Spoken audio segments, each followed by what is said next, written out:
जी हाँ, नमस्कार सभी शिक्षक साथीगण। तो जितने भी हमारे एनआईओएस से डीएलएड किए हुए अभ्यर्थी हैं उन सभी लोगों के लिए बड़ी अपडेट हम इस वीडियो के माध्यम से देंगे और बताएंगे कि जिसका आप लोगों को इंतजार था आखिरकार वही होने वाला है।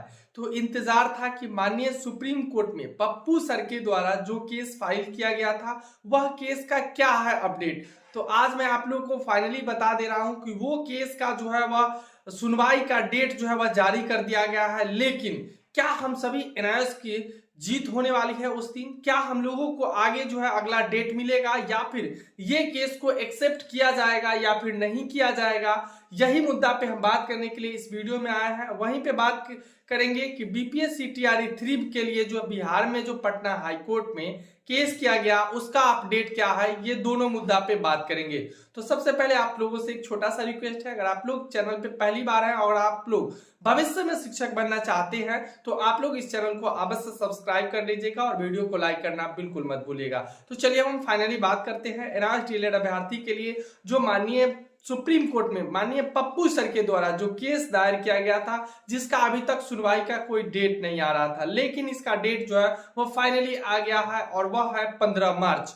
तो जितने भी हमारे एनआईओएस डीएलएड के साथी हैं उन सभी लोगों के लिए 15 मार्च जो है वह काफी इंपॉर्टेंट डेट होगा, क्योंकि आप लोगों को पता होगा कि ये एनआईओएस डीएलएड को माननीय सुप्रीम कोर्ट के द्वारा ही जो है वह बाहर कर दिया गया था। लेकिन यही चीज को जो है पूरे पुख्ता सबूत के साथ और कपिल सिब्बल जी जो सीनियर एडवोकेट है, सीनियर वकील है, उनको लेकर के माननीय सुप्रीम कोर्ट में जाया जा रहा है। सबसे पहले बड़ी मुद्दा होगा कि हम लोगों के केस को जो है वह एक्सेप्ट किया जाए और 15 मार्च को ये नहीं कि ये केस को अब खत्म कर दिया जाए कि हम लोगों ने इसका फैसला दे दिया है माननीय सुप्रीम कोर्ट, ऐसी बात को ना कहें, क्योंकि इसलिए यहाँ पर सीनियर एडवोकेट को लाया गया है और वो यहाँ पे सबसे पहले वही बात को रखेंगे कि इस केस को जो रिजेक्ट किया गया था उस समय, जो इसको मान्यता को रद्द किया गया था, है ना, तो इस पर ये सब बिंदु था। लेकिन कुछ बिंदु जो है वह छूट गया था कि यहाँ से 14 लाख शिक्षक का भविष्य जो है वह बर्बाद हो गया, रोड पे हो गया, बर्बाद की कागार पे आ गया है। तो इस चीज को बचाने के लिए हम लोगों ने फिर से माननीय सुप्रीम कोर्ट में जो है एक अपील दायर किया, जिसका डेट आ गया 15 मार्च।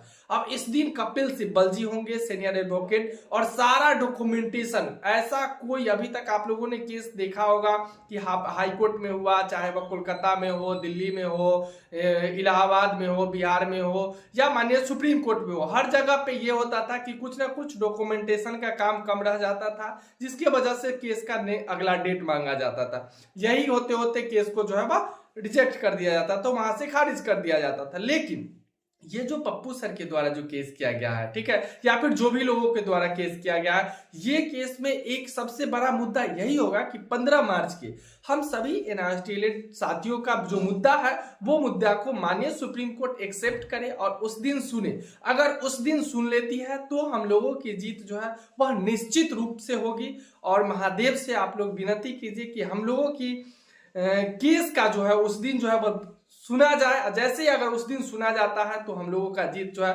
वह निश्चित रूपेण होगा। यह कहीं से दो की बात नहीं है कि यह हम लोगों का जीत नहीं होगा, जीत तो निश्चित होगा। अभी तक सत्य की ही जीत हुई है और माननीय सुप्रीम कोर्ट में पुनः सत्य की जीत होने वाली है। और मैं बता दे रहा हूं कि एक और अपडेट आ रहा है कि एनआईओएस डीएलएड वालों का फिर से फॉर्म फिलअप करवाया जाएगा, है ना।